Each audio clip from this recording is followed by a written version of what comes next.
요한계시록 21장 25절에서 27절까지입니다.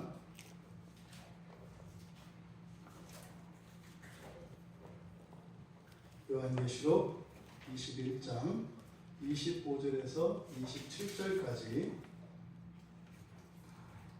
우리 같이 한 목소리로 함께 읽겠습니다. 낮의 성문들을 도무지 닫지 아니하리니 거기에는 밤이 없음이라. 사람들이 만국의 영광과 존귀를 가지고 그리로 들어가겠고 무엇이든지 속된 것이나 가증한 일 또는 거짓말하는 자는 결코 그리로 들어가지 못하되 오직 어린 양의 생명책에 기록된 자들만 들어가리라. 아멘. 밤이 없는 나라, 밤이 없는 나라. 지금 요한 사도는 이 세상과는 확연히 구별되어지는 완전히 질적으로 다른, 그래서 사실 이 세상의 언어로는 표현할 수 없는 우리들이 사용하는 이 개념들을 가지고 그 완전히 다른 그 거룩한 섬 새 예루살렘을 수식할 설명할 수 없습니다. 하지만 그것을 하지 않을 수 없기 때문에 최소한의 절제된 언어를 비유를 통해서 우리들에게 전하고 있습니다. 근데 이제 여기에서는 밤이 없는 나라, 밤이 없는 세상으로 바울 사도가 묘사하고 있는데 지금 25절에서 27절까지 여기에서 바울 사도 요한 사도가 지금 여기서 말씀하시고자 하는 바는 첫 창조 세계와 지금 새 창조 세계의 새 창조 세계를 대조하면서 그 차이점이 무엇인가를 부각시킴으로써 이 첫 창조 세계를 벗어나는 그 무엇을 상상할 수 없는 우리들에게 다만 이것과는 다른, 분명히 알 수는 없지만 현재 우리가 경험하였던 이 세상과는 다른 그 세상을 지금 설명하려고 하고 있습니다. 그런데 오늘 말씀을 통해서 요한 사도가 말씀하고자 하는 것은 전체 25절에서 27절의 내용의 핵심은 사람입니다. 사람, 성도, 완전한 완성된 사람. 그 사람이 어떤 사람인가를 지금 우리에게 설명하려고 하고 있습니다. 먼저 첫 번째, 낮의 성문들을 25절에 도무지 닫지 아니할 것이다. 이렇게 낮에라고 번역되어 있는 이 단어가 우리들이 이해하는 언제, 때를 나타내는 말은 아닙니다. 왜냐하면 지금 이제 소유격으로 이렇게 이제 목적어를 쓰고 있는데 지금 이 낮에라고 하는 이 말은 사실상 여기는 밤이 없어요. 밤이 없기 때문에 낮과 밤이라고 하는 이런 시간 개념이 없습니다. 그래서 항상 낮이죠. 그 나라는, 그 세상은 항상 낮입니다. 그래서 여기에 사용된 낮에라고 하는 이 말은 항상이라는 의미로 이해하는 것이 의미로 이해해도 무방할 것 같습니다. 그러니까 여기서는 지금 성문이 있는데 성문을 닫지 않는다, 이런 개념이기보다는 사실은 항상 열려있는 상태. 사실요, 문이라고 하는 게 우리들이 사용하는 문이라고 하는 말에는 두 가지 개념이 있습니다. 그래서 막혀있는 벽 사이를 지나갈 수 있는 통로라고 하는 의미가 있고, 또 그것을 가로막는 문짝, 문을 채우고 있는 문짝을 또 우리가 문이라고도 하지요. 지금 여기에서 성문으로 사용되고 있는 이 단어, 필론이라고 하는 말인데요. 이거는 요한계시록 21장 이후에서 의도적으로 씁니다. 그러니까 성경에 이 헬라어에 문을 나타내는 헬라어 단어가 두 개가 있어요. 여기에 사용된 필론이라고 하는 단어가 있고, 또 앞에 3장 8절과 계시록 3장 8절과 20절에는 그 문에 사용된 단어는 뛰라라고 하는 단어예요.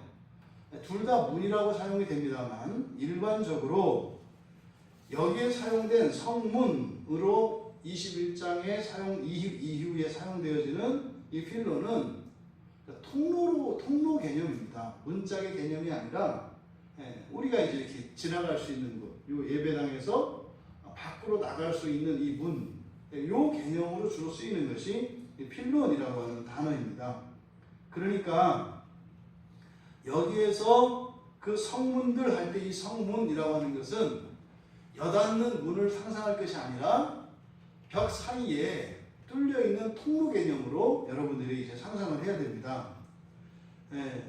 실제로 이 문이라고 하는 것은 앞에서 이미 이야기를 했습니다. 여기에 사용된 이 문 21절에는 이 성벽, 지금 이제 비유이고 상징이기는 합니다만 동서남북으로 3개씩 문이 있는데 그 문은 커다란 하나의 진주로 되어 있다고 했습니다. 그러니까 커다란 진주를 뚫어서 문으로 사용하고 있는 거예요. 근데 거기에는 문짝이 달려있지 않은 겁니다. 그냥 통로 역할만 하는 거죠. 그래서 여기서 성문들을 도무지 닫지 않을 것이다 라고 하는 것은 아예 문이 있지 않은 상태가 영원히 지속될 것이다, 뭐 이런 의미입니다. 그래서 닫지 아니하리니 라고 하는 미래 시제가 나타내는 것은 앞으로 영원한 것이에요. 근데 보통 현재 시제를 쓰면 과거나 현재나 미래나 항상 지속되고 계속되는 것을 나타내는데, 지금 여기의 미래 시제는 이 세상이 있기 이전까지는 이 문에는 이 문짝들이 달려 있어서 문을 닫아서 들어오지 못하도록 막기도 하고 또 문짝을 열어서 들어오게도 하는 일이 있습니다. 그런데 여기 지금 이 성문에는 그런 일이 없다는 거예요. 항상 열려 있다라고 하는 이것을 강조하고 있습니다. 왜 지금 여기서 이렇게 절대로 닫히지 않는 문, 이것을 왜 강조할까요? 지금 사도 요한의 이러한 진술들은 첫 창조 세계를 염두에 두고 있다고 그랬습니다. 우리가 맨 처음에 하나님이 세상을 창조하셨던 타락하기 이전에 그 하나님의 창조 세계가 보존되었던 그때는 에덴 동산에서 선악과를 따먹기 전입니다. 근데 그때 아담과 하와가 에덴 동산에서 쫓겨나는 일이 일어나요. 그리고 그때 그룹들과 두루 도는 불칼로 거기를 지키게 하는데, 그룹들과 두루 도는 불칼이라는 것은 천사들이거든요. 그러니까 하나님과 사람 사이에 단절이 있었다고요. 첫 창조에. 그러니까 이 재창조 또는 새창조라고 하는 이때에는 이후로는 그런 일이 있다 없다? 절대로 없다는 거예요. 절대로. 그러니까 이렇게 가로막고 이런 일이 아예 없다는 거예요. 그러니까요, 여기서 말하는 것은 첫 창조 세계에서 그 창세기 3장에서 일어났던 그 이해할 수 없는 그 불순종과 타락 사건, 이것이 다시는 일어나지 않는 세상이라고 하는 것을 그 성문들이 도무지 닫지 아니할 것이다 라고 하는 말을 가지고 지금 설명하고 있는 것이다. 두 번째로, 그러니까 첫 번째 이 첫 창조와 이 새 창조의 비교는 뭐예요? 더 이상은 앞으로는 영원히 불순종이 없는 세상. 불순종은 사람입니다. 불순종하지 않는 하나님의 백성들로 이루어진 세상. 두 번째는 그렇게 성문들이 닫히지 아니할 것이라고 했는데, 왜냐하면 이렇게 되어 있습니다. 왜냐하면 거기에는 밤이 없기 때문이다. 그러니까 이후로는 밤이 사라진다는 거예요. 밤이 사라진다는 것은 여러분, 그 첫 창조와 새 창조 세계의 큰 차이점 중에 하나가 밤이 사라진다는 것인데, 이 밤이 사라진다는 것을 통해서 우리가 두 가지 의미를 알아낼 수 있을 것 같아요. 보통 우리가 문에다가 문짝을 달고 견고한 문을 다는 이유는 무엇입니까? 그 내부에 있는 사람들의 안전을 도모하기 위함이고 외부의 적들이 들어오지 못하게 하는 거죠. 근데 문짝이 없어요. 그럼 여기는요.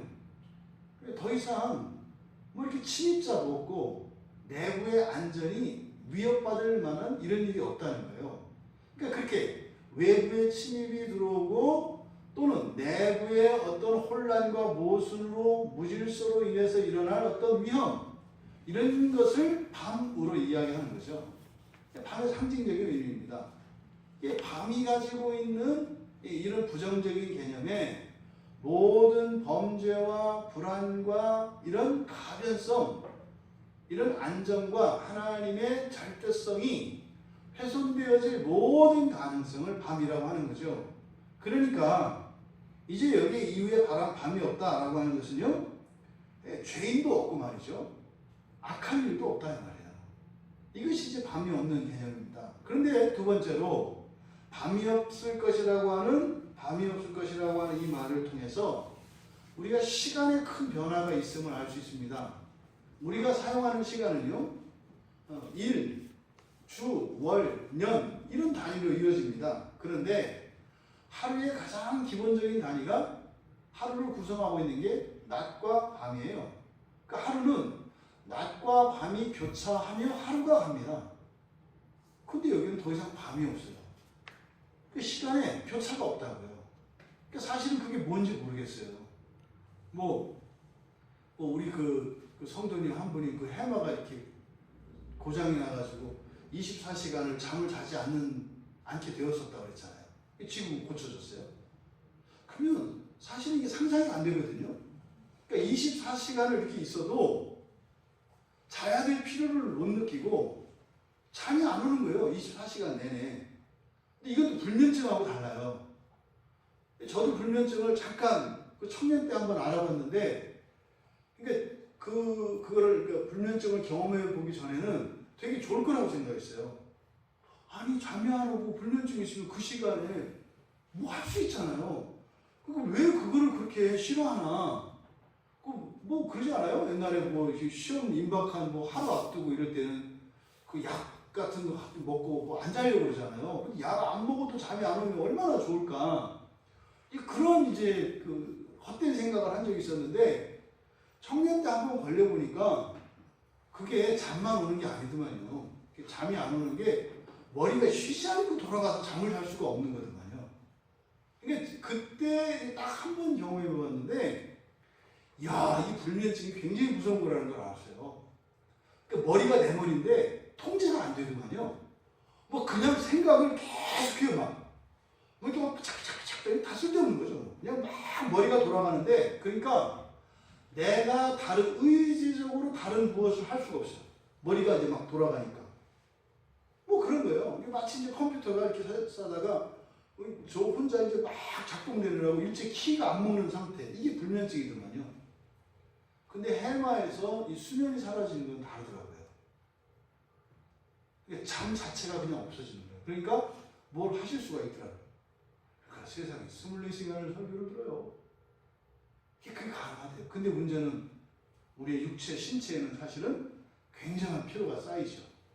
그러니까 이제 막 강한 수면제를 드시고 몸을 이제 사실 기절시키는 거죠, 그게. 그죠? 한 7알 이렇게 드셨다니까 이 약물로 기절시키는 거죠. 근데 지금 여기에서 지금 밤이 없다고 할 때 시간 개념이 바뀌어요. 시간 개념이 바뀌면 이게 사실 우리가 저도 정확히 알 수가 없어요. 시간이 바뀐다는 것은 우리의 생활 패턴이 바뀌는 거예요. 이게 뭔지는 모르겠어요. 하지만 여기는요, 이렇게 완전히 시간의 개념이 달라진다라고 하는 것을 그냥 이렇게 밤이 없다라고 하는 말을 통해서 우리에게 가르쳐 주고 있어요. 그러니까 언뜻 우리가 생각해 볼 수 있는 것은 24시간 우리가 원하면 뭐 일도 할 수 있고 뭐 공부도 할 수 있고 뭐든지 할 수 있다는 거죠. 근데 그렇게 하는 것은 다만 할 수 있다는 가능성만 열어놓는 것이 아니라 힘과 능력이 우리에게 있다는 거죠. 만약에 그때 정말 밤이 없어지고 낮으로 살아간다면, 그리고 뭐 수백 년 수천 년을 계속 움직여도 피곤하지 않는다면, 야, 이건 뭐 도대체 우리가 이해할 수 없는 거죠. 근데 어쨌든 이런 시간의 변화가 있다라고 하는 것을 통해서 어렴풋이나마 이 완전히 산다는 의미가 완전히 다르겠구나. 우리들이 지금 처창조 세계에서는 안식일 있잖아요. 6일과 하루 7일째라고 하는 안식일이 있어서 절대적인 안식이 필요하다고 이야기한다고요. 또 사실은 하루 중에서도 낮과 밤이 있어서 일할 때와 쉴 때가 있다고요. 근데 밤이 사라진다고 하는 것은요, 그 쉼이 사라진다는 의미인데, 이 쉼이라고 하는 것은 피로를 풀 수 있는 시간이잖아요. 그게 사라진다는 것을 우리가 알 수 있습니다. 세 번째로 이제 26절에 사람들이 만국의 영광과 존귀를 가지고 그리로 들어갈 것이다, 이렇게 되어 있는데, 여기서 사람들은 땅의 왕들입니다. 바로 앞에 24절에 보면 만국이 그 빛 가운데로 다니고 땅의 왕들이 자기의 영광을 가지고 그리로 들어가리라. 지금 사실은 24절과 26절이 같은 문장이 앞뒤로 배치되어 있는 거예요. 그래서 그랬기 때문에 26절에서는 대명사를 썼을 뿐입니다. 여기서 사람들은 땅의 왕들인 거죠. 이 땅의 왕들이 만국의 영광과 존귀를 가지고 들어갈 것. 그런데 24절과 26절의 차이는 가지고 간다라고 하는 이 페로라고 하는 동사의 시제만 달라집니다. 24절은 현재 시제고 26절은 미래 시제로 되어 있습니다. 그러니까 새 예루살렘 성에서 일어날 그 일이 현재적이고 미래적인 성취, 이것을 좀 구별하고 있어요. 이게 정확히 어떤 의미로, 어떤 의도로 이렇게 했는지는 모르겠어요. 근데 어쨌든 다만 현재 시제, 미래 시제로 이렇게 그것만 바꾸어서 똑같은 내용을 이야기하고 있습니다. 그런데 지금 이 부분, 바로 이 땅의 왕들이 뭐 한다고요? 24절에서도 26절에서도 이야기했던 것처럼 만국의 영광과 존귀를 가지고 들어간대요. 근데 이것은 바로 앞에 나왔던 18장과 19장, 다시 말해서 첫 창조 세계의 그 땅의 왕들의 행태와 완전히 달라진 것을 보게 됩니다. 그러니까 18장 3절과 9절에서 나오는 땅의 왕들은요, 그 음녀와 음행하고 사치하는 자들입니다. 땅의 왕들은. 그리고 19장 19절에 보면 이렇게 그리스도께 대적하는 자들입니다. 그러니까 하나님을 대적하고 이 땅의 음료와 이렇게 음란과 사치를 누리던 왕들이 이제는 어떻게 해요? 땅에 있는 그런 영광과 존귀를 오히려 가지고 들어간대요. 맞서던 왕들이, 그리고 하늘의 것으로 이 땅에서 쾌락을 추구하던 왕들이 이제는요, 이 땅의 모든 것을 가지고 그것으로 들어간다 라고, 이렇게 첫 창조 세계와 다음 이 새 창조 세계의 큰 차이점을 바로 땅의 모든 왕들을 대조하고 있습니다. 그러니까요, 새 창조 세계에서의 모든 왕들은 언제나 타락 가능성이 있고 말이죠. 새 창조 세계에서의 모든 왕들은요, 이제는 오히려 하나님께 영광 돌리는 완전한 왕들로 바뀌었다는 거죠. 그러니요, 이 새 세상에서의 왕들로 세워지는 것은 사실은 바로 그리스도인들, 하나님의 약속을 받은 언약의 백성들입니다. 그 가운데 하나님의 말씀을 따라 치열하게 살아갔던 사람들.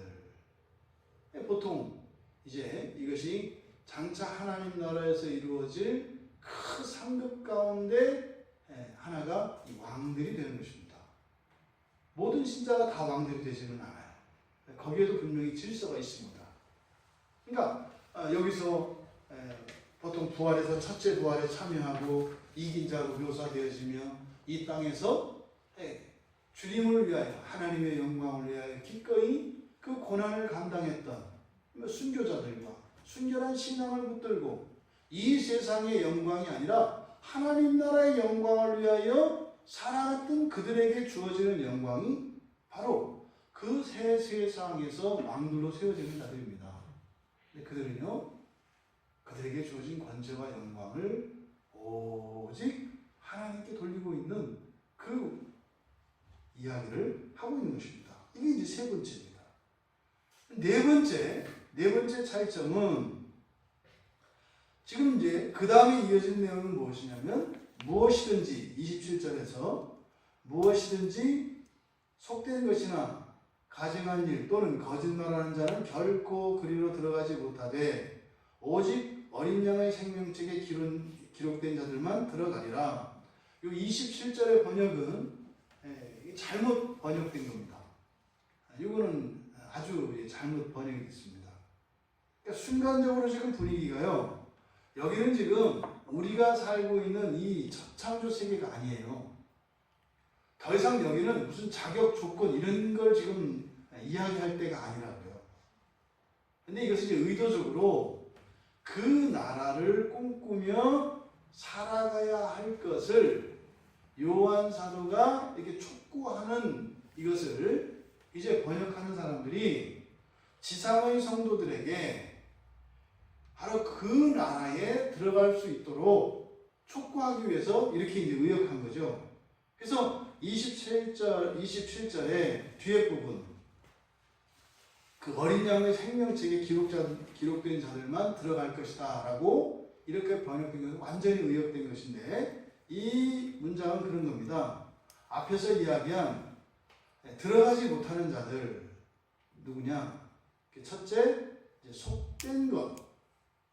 두 번째, 가증한 일 또는 거짓말하는 자. 이것이 이제 하나로 붙어 있습니다. 이게 두 종류를 이야기하는 거예요. 속된 것과 그리고 가증한 일과 거짓말하는 자. 이들은 누구냐? 어린 양의 생명책에 기록되지 않은 사람들이다. 이렇게 되어 있어요. 그들은 거기에 들어가지 못할 것이다. 이렇게 되어 있습니다.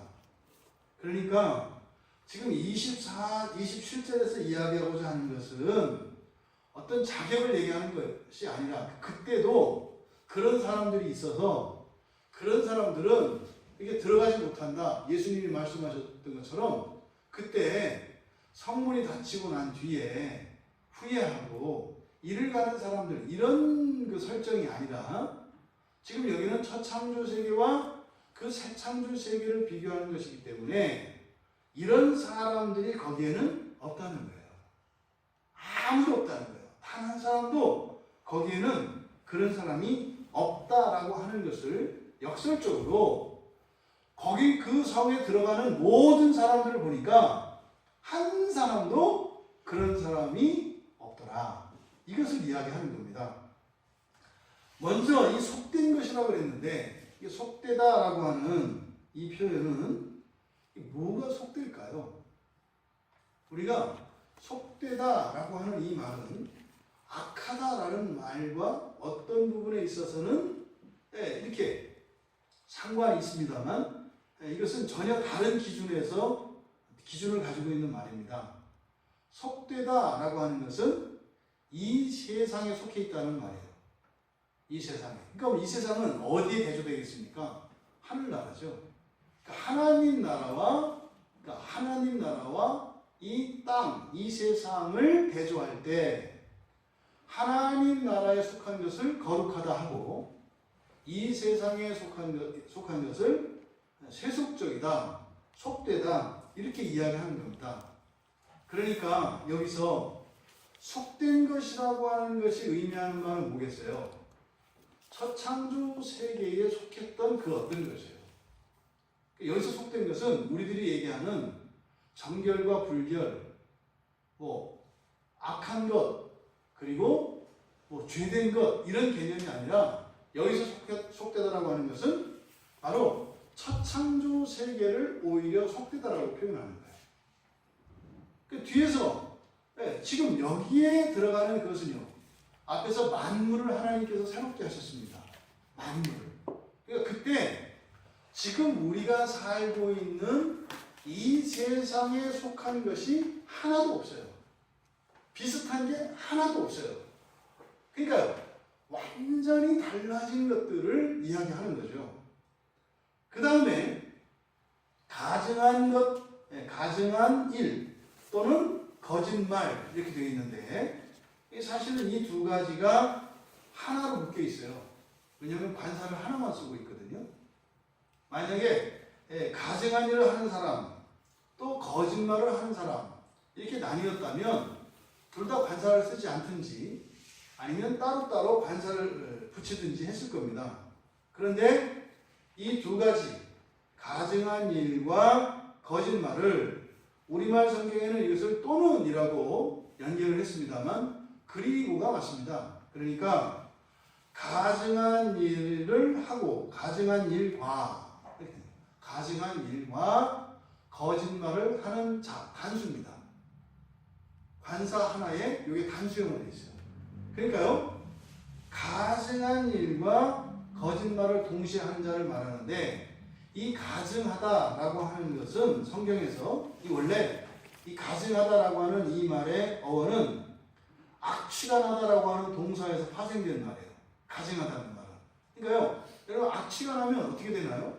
관계 속에서 꺼려져요. 기피합니다. 이렇게 가까이 하지 않습니다. 그러니까요, 혐오스럽죠. 꺼리죠. 그래서 이 가증하다라고 하는 이 말이 가지고 있는 의미는 가까이 할 수 없는 자, 뭐 이런 의미예요.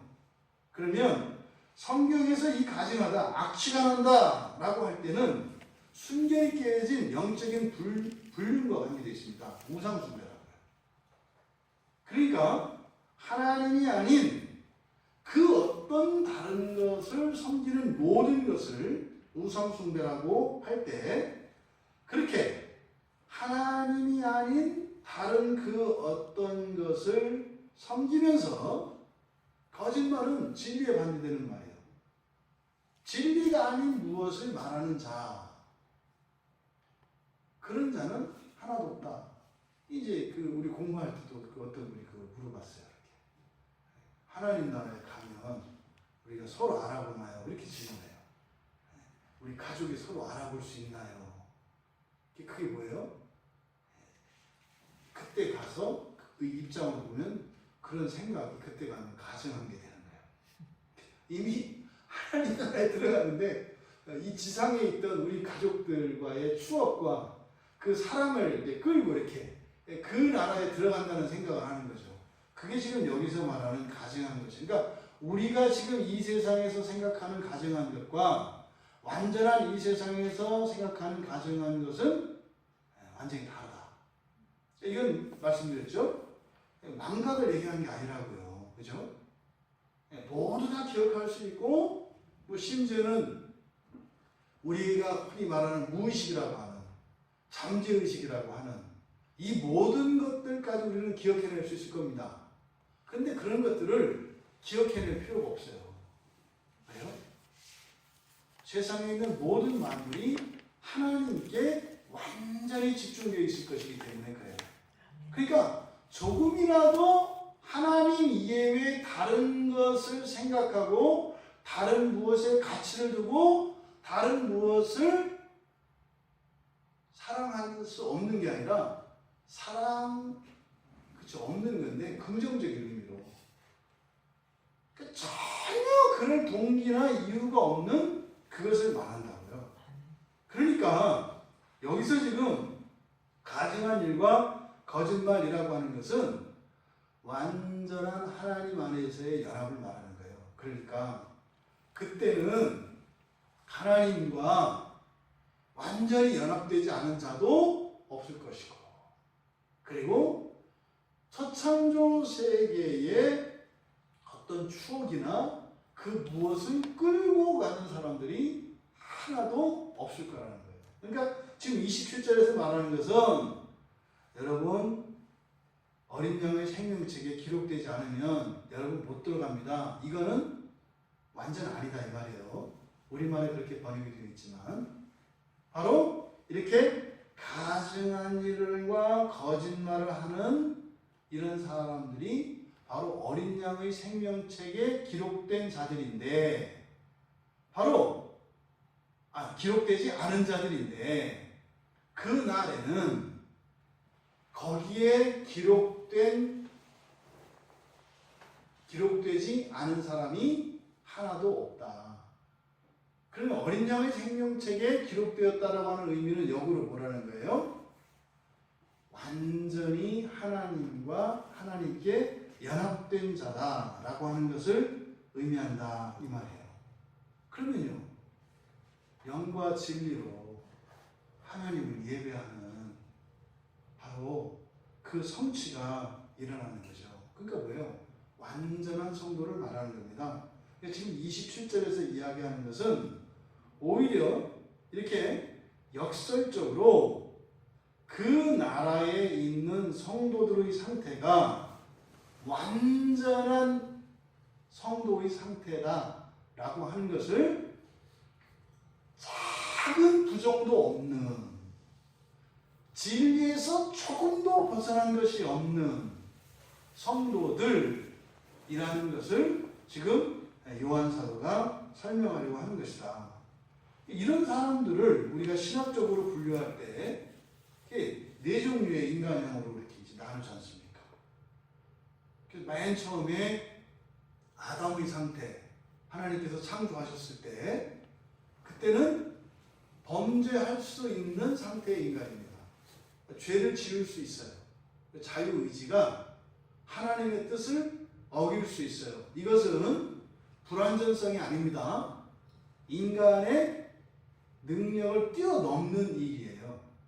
그러니까 사람이, 피조물인 사람이 창조주의 말씀을, 명령을 어길 수 있다는 것은 무능력이 아니라 어떻게 해요? 지나친 능력, 과도한 능력의 상태를 말하는 거예요. 그것을 결함이라고 하지 않습니다. 여러분들이 목각 인형을 만들었는데 그 목각 인형이 살아나서 여러분들 말을 안 듣고 여러분들보다 더 잘난 체 할 수 있게 만든 인형이 있다는 거죠. 그러면 그 인형이 하자가 있는 인형이에요? 아니죠. 그러니까 첫 번째 아담의 상태가 그런 상태라고요. 그래서 범죄 가능성이라고 하는 것이 하자가 있는 게 아니다. 그런데 이제 그랬던 인간이 타락하죠. 그럼 타락하면 이제 두 번째로 어떻게 돼요? 범죄하지 않을 수 없는 인간이 돼요. 그러니까 뭘 해도 다 범죄하는 거라고요. 그러니까 무엇을 해도 다 어겨요. 심지어는요, 교회에 와서 예배를 드려도 하나님의 말씀을 어기는 게 돼요. 이게 죄인의 상태입니다. 그래서요, 소망이 없는 인간이라고요. 기도해도 안 되고요, 회개해도 안 돼요. 이게 사실은 엄밀하게 해서 그 사람들은 회개할 수도 없고 하나님 예배할 수도 없죠. 그런 사람들이 그런 종교의 형식과 이런 규례를 따른다고 해서 되는 게 아니다. 그조차, 심지어는 살아있는 것 자체가 죄예요. 숨 쉬는 것 자체가 죄예요. 이 사람들에게 선을 베풀어도 죄가 돼요. 이것이 죄를 짓지 않을 수 없는 상태의 인간이에요. 이거를 이제 보통 성경에서 얘기하는 죄인이라고 이야기해요. 그 다음에 이제 거듭난 사람, 중생한 사람, 이제 보통 우리가 구원받은 사람, 이런 사람들을 그리스도인, 하나님의 백성 내지는 성도 이렇게 이야기합니다. 이 사람들은 이제 어떻게 되냐면 죄를 짓지 않을 수 없던 상태에서 거듭나면 이제는 죄를 짓지 않을 수 있는 사람이 돼요. 그러니까 그리스도인은 죄를 짓지 않는 사람이 아니에요. 죄를 짓지 않을 수 있는 사람이에요. 그러니까 죄를 짓지 않을 수 있다는 것은 아담이 죄를 지을 수 있는 가능성과 맞먹는 거예요. 그러니까 우리가 죄를 짓지 않는 일이 결코 쉽지 않죠. 결코 쉽지 않거든요. 그만큼 아담이 죄를 지을 수는 있지만 죄를 짓는 일이 그게 우연히 이렇게 일어나는 일이 아니라 어떻게 해요? 있는 힘을 다 해야 할 수 있는 일이에요. 뭐가? 선악과 나무에서 그 열매를 따먹는 일은 있는 힘을 다 해서 할 수 있는 일이라고요.